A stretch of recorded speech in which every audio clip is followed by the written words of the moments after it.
Critical Role just released a full game called Daggerheart, and I decided to run a whole custom campaign made by me to test it out. And that game of Daggerheart I ran ended up completely breaking me emotionally. How? Let me tell you. This is not gonna be a how to play Daggerheart. No, I ran a full campaign, not a one-shot, full campaign, because I wanted to get Daggerheart, to truly understand it. I was invited to a playtest at PAX U in 2024, and once the beta was live for everyone, I got to work. So I'm gonna let you know exactly what happened in that campaign. And I'm also gonna let you know what I thought was good, bad, dagger, or heart about Daggerheart as we go through what happened that fateful night. And by I'll tell you, I mean my human familiar. Human familiar, Daggerheart review, storytime, whatever. Now. Human familiar.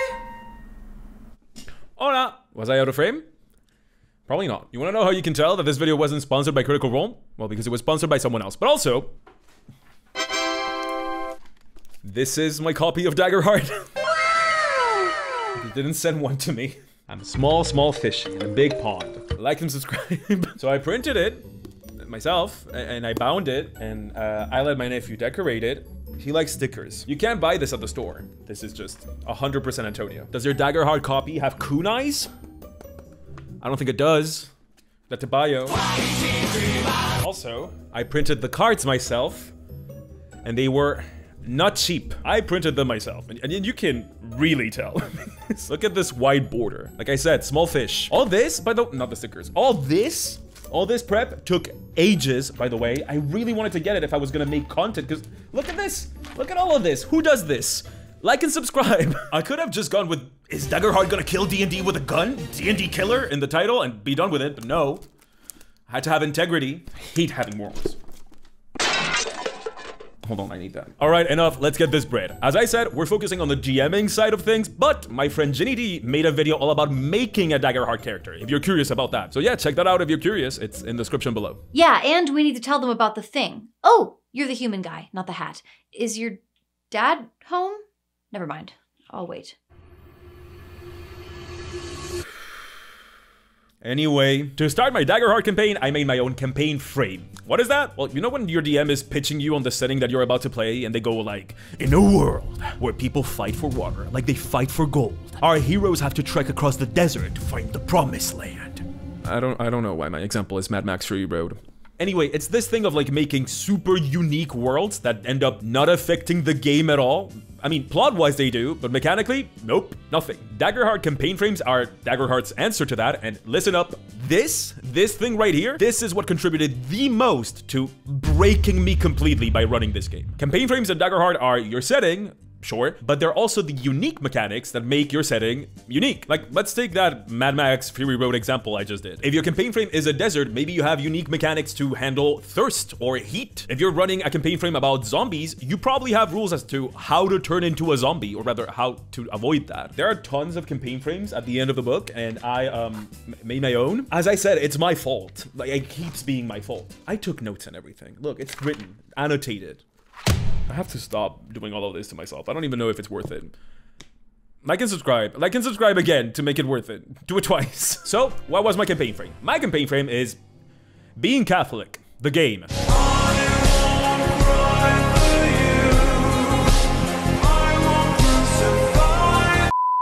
Super duper religious country called the Holy Seal is called that because ages ago they sealed a fallen angel in the original temple. The angel in question is called the original sinner. The thing is, the seal that holds the original sinner wears away with time, which means that penitents, which are people that have committed really bad sins like murder, arson, Grand Theft Auto 6 real, and not eating their vegetables, have to go into this quarantine zone around the seal and renew it every 100 years or so. All the while fighting these monsters called sinners along the way, which are people that have given into sin and are like crazy now. The church government thingy has sent our adventurers, which are these penitents, with a little robot companion. He's a companion unit called a Maybe With You unit. I think hilarious. It's just this floating cherub head robot thing with little wings that floats around them and monitors them and makes sure that they are taken care of during their penance walk. He talked like Winnie the Pooh and everyone loved him and he was everyone's baby. So because I was doing a campaign frame, I could take all that and make mechanics just for my game. For example, I made one that affects character creation, which means that every PC had to choose from a list of sins I had made while they were making their character, because they were a penitent, which means they were tried for a sin. And this sin will be used later. I also made corruption mechanics, like how could a person turn into a sinner? That is a thing that could happen in game, and we have mechanics for thanks to campaign frames. And I think I stole them from another campaign frame in the book that also had corruption mechanics. And it's that right there. It's this marriage of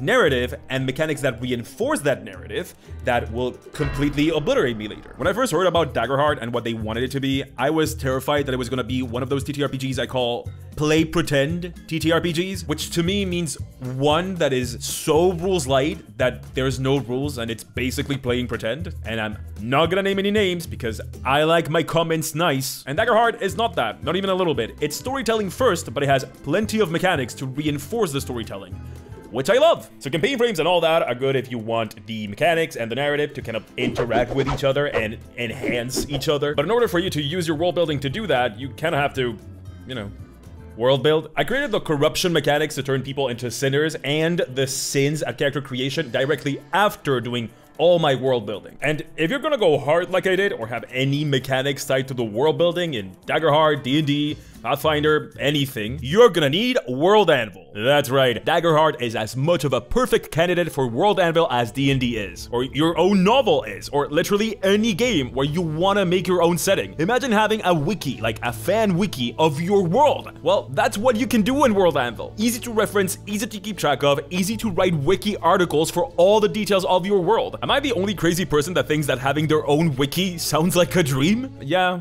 I don't get out much, but I think it's sick. World Anvil is perfect for GMs, with like 45 plus games supported so you can actually write for the game you're playing. D&D being just one of them, of course. You can even make your own game in it, but it's also fantastic for players with the most extensive character management you can find, and plenty of tools to write your tragic too sad backstory. And if you want to turn your character Blurbo into a novel, or you have a novel, you want to turn into a novel, World Anvil is perfect for writers with specific tools to help you write, organize, get timelines down, familial relations settled, plot beats, everything you can think of for novel writing. And you can use it for free. But if you do want to go for those nice perks with a subscription, use code Pointy Hat, all one word, at checkout to get 51% off, more than half off. That's code Pointy Hat, one word, for any yearly subscription or more. So if you want to do world building right, go check out the very first link in the description. It's just worldanvil.com.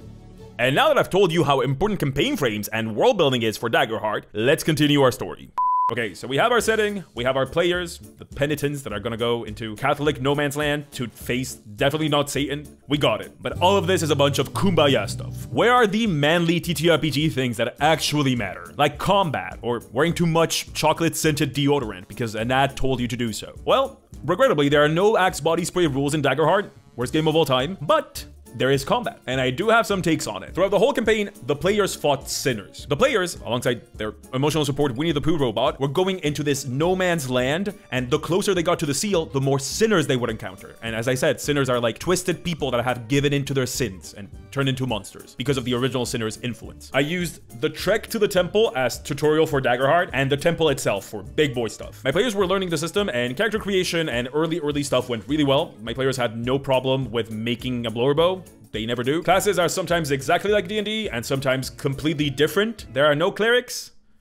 I feel normal about that. If this video does really well, we'll take a look at the Daggerheart classes. Maybe. We'll see. But combat was no nuance. And I do have some takes. And I do have some takes. And I do have some takes. And I do have hot takes. Good ones and bad ones. I'm gonna start with the good one because positivity. The positive one is auto-balancing.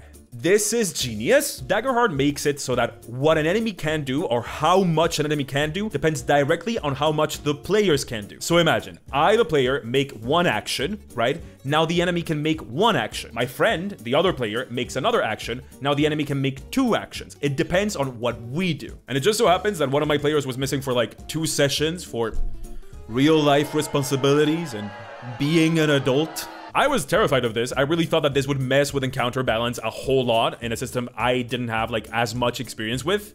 And I didn't have to worry, because it didn't. Because the combat, and specifically the action economy, is based on how much players can do. That means that if there's one less player, players do less, which means enemies do less. And this leads to like a very natural auto-balancing feature that just basically means that you can play with one missing player and there's no problem. You don't have to rebalance stuff. At least I found I didn't have to. It was sick. I loved it. It was great. I never had to worry about encounters being too hard. and we'll come back to that. But I do have another spicy take. The auto-balancing was the good spicy take, and now get ready, because the bad one is coming.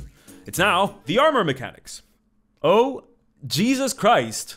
The armor mechanics in this game. Okay, let me preface this. I have dyscalculia. I am clinically bad at math. I have talked about this in this channel before. But the rest of my table doesn't have that. The rest of my table is engineers and autistic people and Willowares, fellow YouTubers. Say hi. Hi, it's me. Go check her out, link below. And boy, did all of them hate the armor mechanics. Hep, hep. In Daggerheart's beta, an attack against you could be reduced by your armor. So let's say that your armor has a value of 5, okay? I'm gonna use easy numbers for me and for you. The attack deals 15 points of damage. You can use 1 armor slot to reduce it by 5, because that's the value of the armor, leaving it to 10 damage. Did that make sense? If it didn't, no worries. This is a judgment-free zone if I've ever seen one. What this means, basically, is that every time you get hit, you need to do math.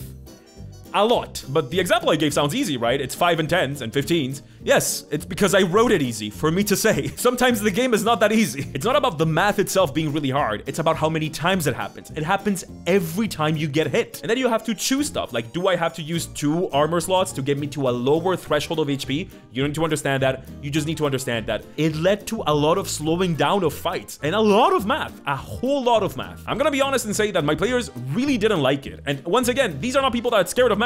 I am, but they are not. The GM doesn't have to deal with all of that, but I remember sitting as a GM and watching my players do that amount of math and knowing like very strongly in my head that I wouldn't be able to play this game. Like as a player, I wouldn't be able to do it because there's so much calculus involved. Or there was. They changed it.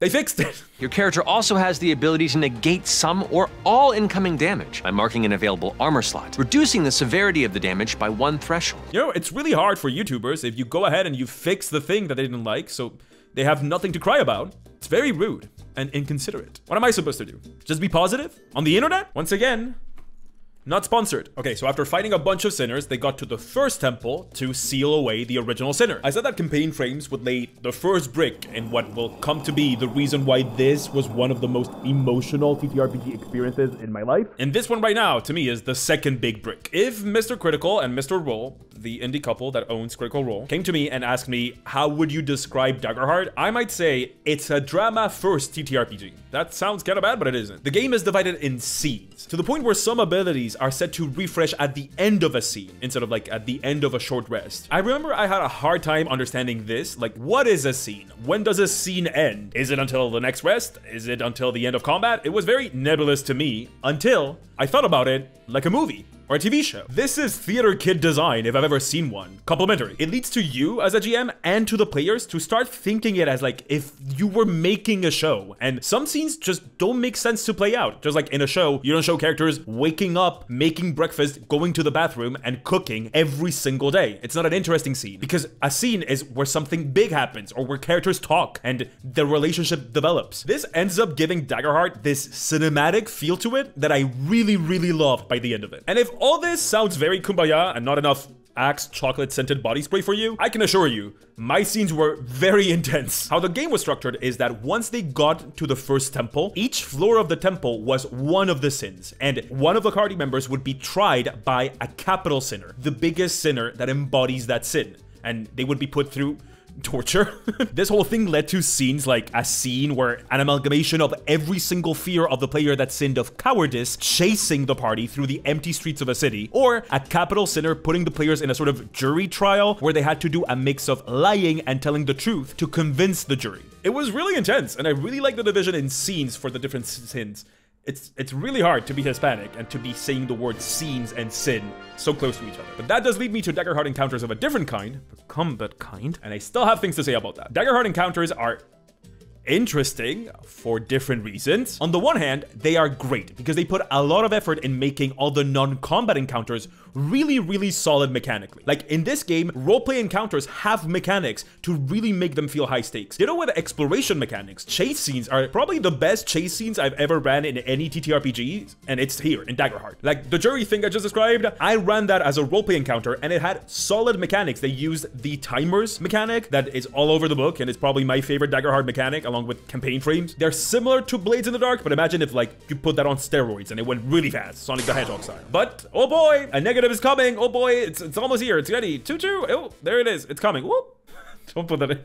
For all the amazing work for non-combat encounters that there is in this game, I had a very hard time challenging my players combat-wise. Now that I think about it, this is also a very D&D problem. They fixed CR now, but for the longest time, this was also true of D&D. Why is that? I don't know, man. It just was. I had a very, very hard fight right at the beginning, tutorial style, and that was an encounter I plucked from one of the existing encounters in one of their modules. And I did that a bunch, but yet that was the only one other than the final boss where I was truly like, oh god, are they gonna make it? Like, several times I had to pull out like master expert level GMing moves, like, oops, I dropped all my minions on the battlefield and now you gotta fight them. Or, oh no, the boss has unlocked its magical mystical attack. It does kill you damage. So all that is not great, and they changed it. So rude of them. The copy I have is from the open beta, and it said literally on the copy that balancing is in progress, so I knew that this would change. I'm gonna find that part. See, they said it would change it. But I don't have the final copy of Daggerheart, so I can't tell you how they changed this. I guess we'll see. I'll just have to play the new one, which I will, because they changed armor in that one, and oh god, thank you. So I guess this negative is also null and void. Drat. Those dastardly critical role kits fooled me once again. I'll get you next time. And your little dog too. Okay, so we know what happened. Mega religious countries sealed a fallen angel, and that seal has to be renewed every 100 years or so. Penitents, which are people that have sinned, have to go where the fallen angel is and go through the first temple, confront their sins, and defeat the original sinner to renew the seal for another 100 years or so. Yes, I was raised Catholic. How could you tell? So, what did it? What broke me? I haven't told you yet. Well, all of this, campaign frames, cinematic focus design, mechanics to reinforce the setting, the narrative focus, all that made this sort of perfect storm to create the ending that, as I said, was the most dramatically fulfilling and like poignant end to a campaign that I've possibly ever run. So, what happened? The players defeated the Big Bad, hooray, and then they learned the truth. The only way for them to renew the seal that is sealing away the original sin is for one of them to become a martyr. That's right. One of them has to die for the sins of the original sinner to create a new seal. But Pointy Hat, I hear you say. You sound like this in my brain. You're a bad GM for twisting their arm like that. Well, disagree. First of all, but also, remember that little robot guy? The maybe with you unit, Winnie the Pooh guy? That little guy that they made friends with throughout the whole adventure and took care of them and healed them?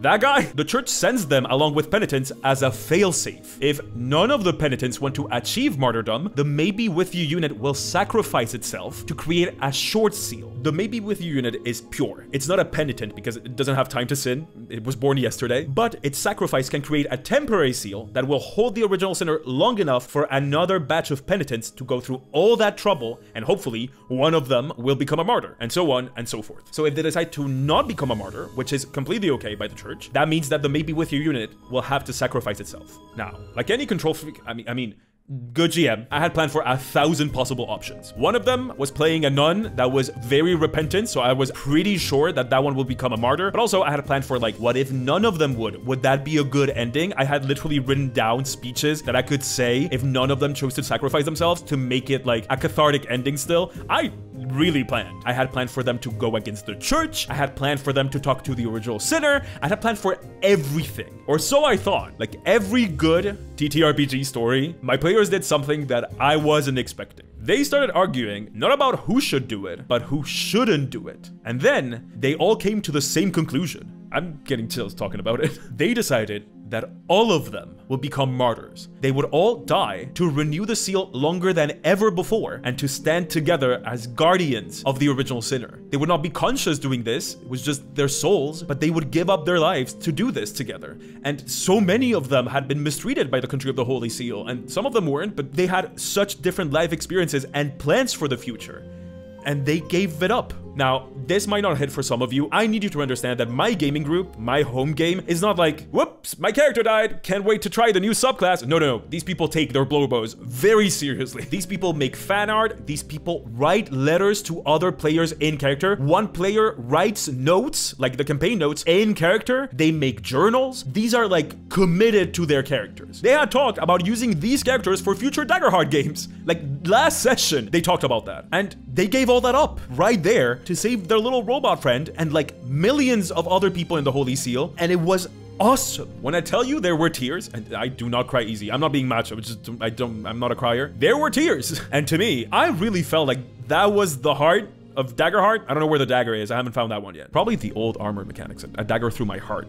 A math-shaped dagger. But it was that. That was the heart of the game. It was the whole campaign frames giving mechanical weight to the narrative. It was the division of gameplay moments and scenes that always advance the plot or dug into characterization and character motivation and conversation between characters. I think that it was all of those things that created an ambience where players decided to take the most narratively fulfilling choice, regardless of their personal feelings. Because their personal feelings is that that would be the most narratively fulfilling choice. So they went for that. So yeah, that's what happened. And as I said, I'm not ashamed to say that there were tears there. It was, once again, one of the most fulfilling, emotional, poignant endings to any campaign I've run. I was devastated for a week later, and I haven't DM'd since. So I guess this is a very weird ringing endorsement, and that it stopped me from GMing. It didn't. I'm recuperating. So, should you play Daggerheart? Rather than tell you yes or no, I'm gonna tell you what sort of person I think would enjoy Daggerheart the most. And if this is you, then it's a yes. If you want moments from your games to stick to your players' minds, like moments from TV shows and movies and games, if you're the type to get so much into your character that you end up making like fan art and creative writing around them, fan art is weird because it's your character, but you get what I mean. Or if you're the type of GM that enjoys narrative, but doesn't want it to just be narrative, you want it to affect game design and affect the feel of the game, then yes, I think you should play Daggerheart, because I'm that type, and I had a good time. But this is a whole lot of me talking about the GMing experience. What about the player experience? What about making a character? Yeah, what about, you know, actually playing the thing? I did a whole video about that. I made a Daggerheart character in it and talked about the character building process. Oh. Nice book. Oh, this? Yeah, it looks amazing. They sent me the cards too. Yeah, mine too. It's just out of frame right now. Anyway, go check out Ginny's video. Link below. Have you told them the thing we're doing? Oh, right. Have you ever wanted to see me make an asset? I mean, play D&D? Well, I'll be doing that at Gen Con. That's right, an actual live play in the main stage. Oh god, why did I say yes to that? With Ginny, Anjali, Bhimani, yes, really, Omar of Dimension 20 fame, Dungeon Dad, Jay Foster from Swole Initiative, we're all doing a live play. Go grab tickets, they're selling out really fast. And I have like 4 panels, most of them with your favorite YouTubers, not just me. It's insane. Most of those are free, but you need to go get tickets even if they are. And I think that my solo panel is almost sold out, if not sold out. I think we're close to selling out on a bunch. The time is now if you want to plan on going to Gen Con this summer. All links are in the description below. I am terrified. This is legit really scary to me, so if y'all are down, I would really appreciate it if you came. Being for real, it's scary, but I also think it's gonna be really, really fun. So I hope to see you there. Anyway, go see Ginny's video.